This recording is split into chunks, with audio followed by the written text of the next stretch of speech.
Due to financial issues, China is now witnessing turmoil in its educational sector. Recently, a significant number of kindergartens have shut down across the country, creating a chain of problems.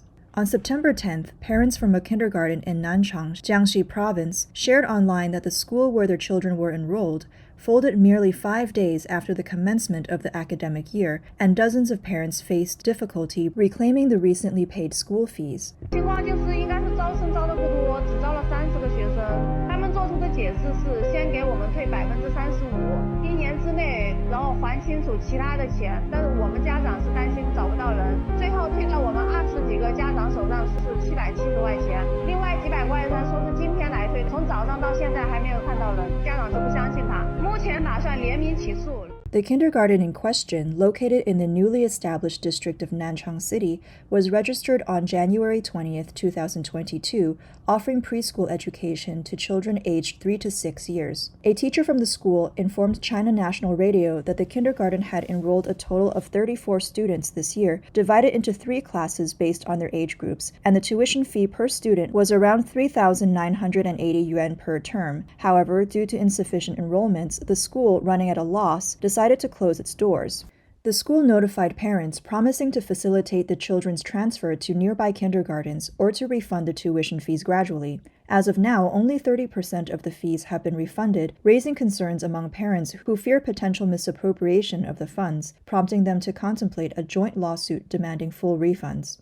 Similar incidents have surfaced in Henan, Guangdong, Jilin, and Wuhan. 不要开门，不要推门！我9月1号交的钱，4号来上课闭园，这不是坑人吗？收的学费跟付出的它不成正比。 Jiangxi announced the closure of another 5 kindergartens in August, ceasing operations. These kindergartens all cover an area of over 2,000 square meters, and over 300 parents communicated in the Sinsin backend stating that they were informed of the cessation of operations without any forewarning, leaving them utterly helpless. Many parents joke that nowadays, when choosing a kindergarten, one should not only look at the overall environment and facilities, but also scrutinize whether the operation of the kindergarten is sustainable. According to what Jiangxi understands, there are still over 30 kindergartens in Changchun secretly undergoing liquidation. Some kindergartens once liquidated at costs as high as 6-8 million yuan, and now it's between 50,000 and 200,000 yuan, which clearly shows the current hardship of the preschool education industry.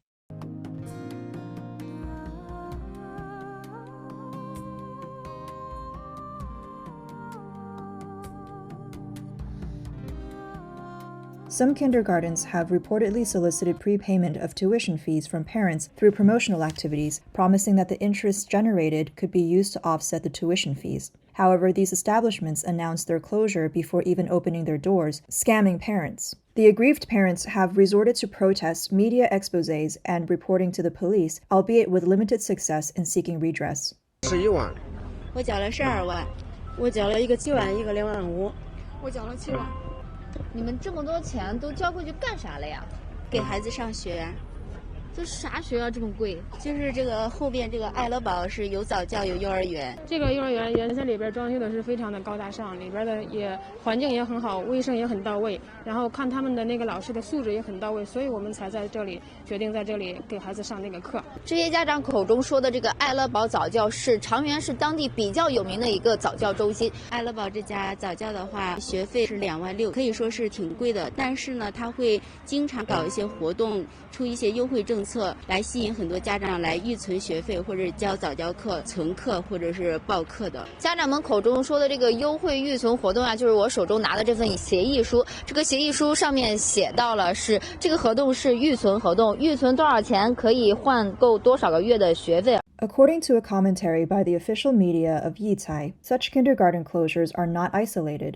Data shows that in 2022, there were approximately 289,000 kindergartens nationwide, marking a decrease of 5,610 compared to the previous year. Some interviewed school principals revealed a rapid decline in enrollments over recent years, forcing schools to combine classes. With the ongoing demographic decline and financial strain, many private kindergartens are contemplating their future pathways. A primary cause behind this wave of closures is the steep decline in China's birth rate. In 2022, the number of newborns in the country plummeted to 9.56 million, reflecting a birth rate of merely 6.7 per thousand and a negative natural growth rate of negative 0.6 per thousand. This marks the first time since 1950 that the annual birth figures have dropped below 10 million. A report from China's Population and Development Research Center indicates that the preliminary total fertility rate for 2022 was 1.09, one of the lowest among countries with a population exceeding 100 million. The total fertility rate represents the average number of children born to a woman over her lifetime in a specific region or country. A report from Tianmu News highlighted that in Hangzhou, a city experiencing significant population influx, the total fertility rate stooped to a mere 0.96, even lower than the national average projected in this estimation. According to the 7th National Census, the national fertility rate was 1.3, already below the critical alert threshold of 1.5. The Wall Street Journal also weighed in on China's plummeting fertility rate, pointing out in its report on the 22nd that China's total fertility rate of 1.09 is even lower than Japan's 1.26, a nation grappling with an aging population for a long time. This heightens the challenges faced by Chinese authorities as they simultaneously grapple with economic dilemmas.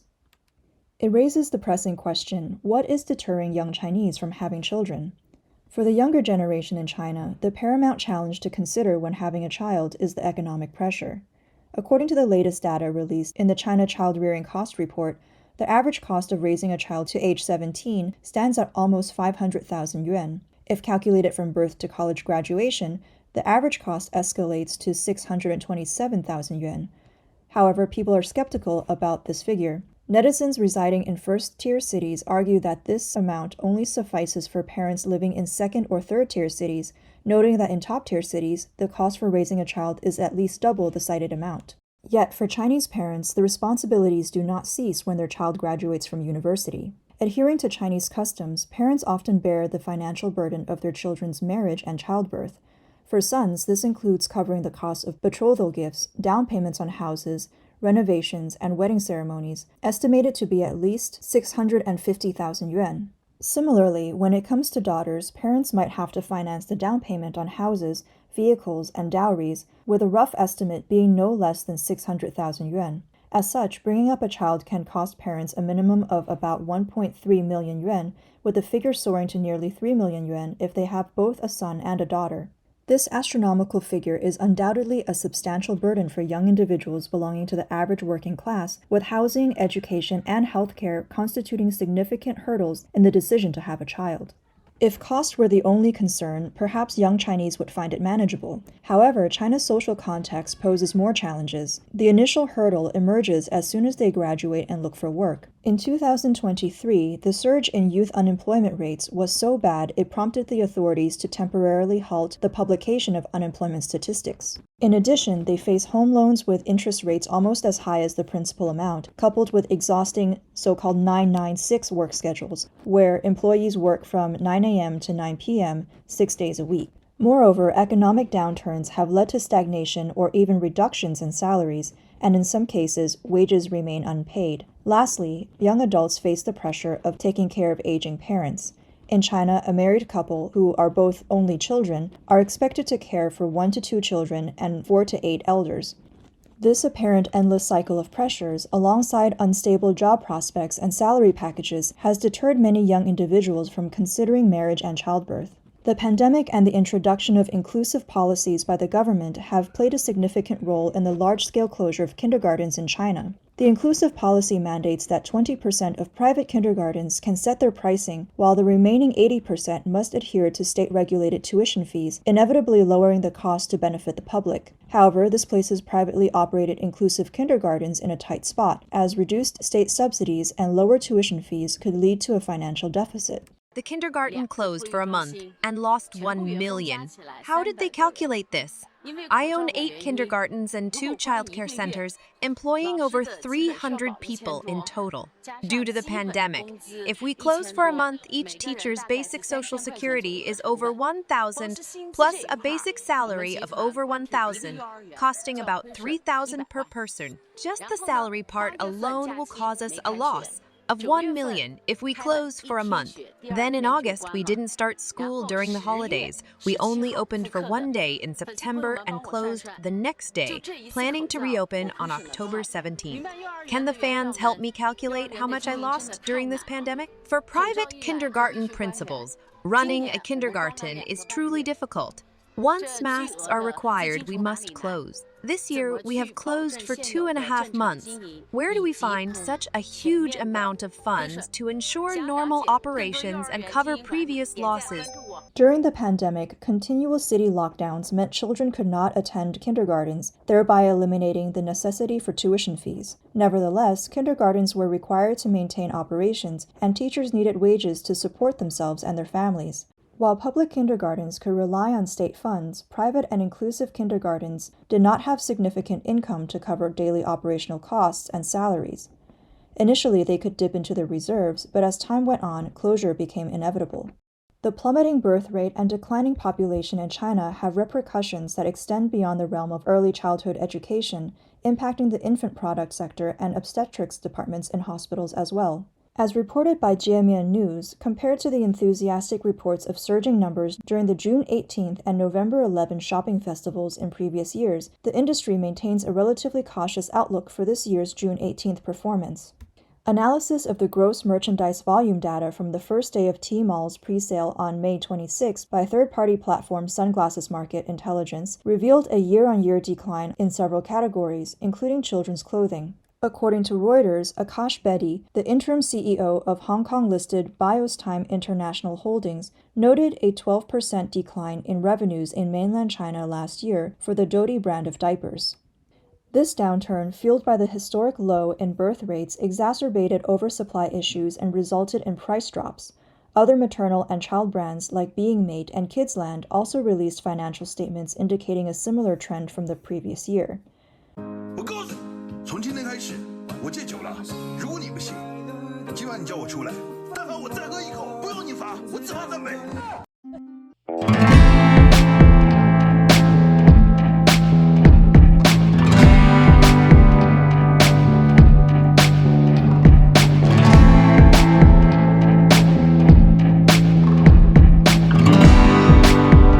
The ones most impacted by the demographic trends in China are the domestic infant formula manufacturers whose product lines are not very diverse. After many years of growth, many businesses witnessed a sharp decline in sales in 2022. Feihe International, the largest infant formula producer in China, saw a 6.4% decrease in revenue and a staggering 28.7% drop in net profit year-on-year. Yashili International Holdings Limited also experienced a drastic 15% decline in sales, while Osnutria Dairy Corporation Limited faced a 9.1% downturn in sales.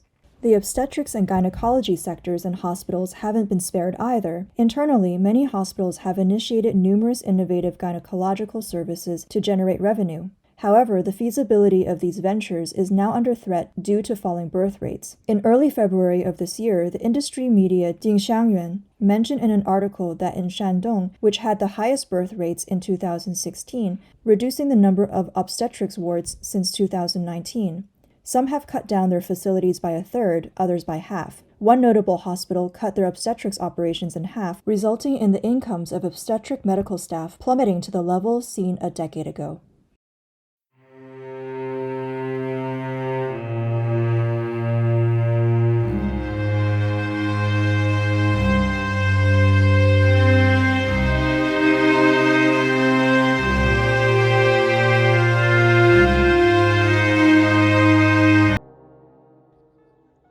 Today, I finally deeply realized why we are now advocating for having a second or third child, and why there are rewards for people who have 2 or 3 children.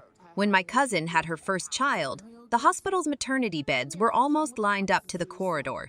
Now, this morning, there was only one cesarean section, and my cousin was the second one to have a cesarean section. It is said that there were only a few cesarean sections throughout the day. If this were in the past, doctors performing cesarean sections would be working overnight and changing shifts to deliver babies. Now many obstetric hospitals have been closed down due to a lack of performance, which is really lamentable. The prosperity of a country or a city is fundamentally based on population.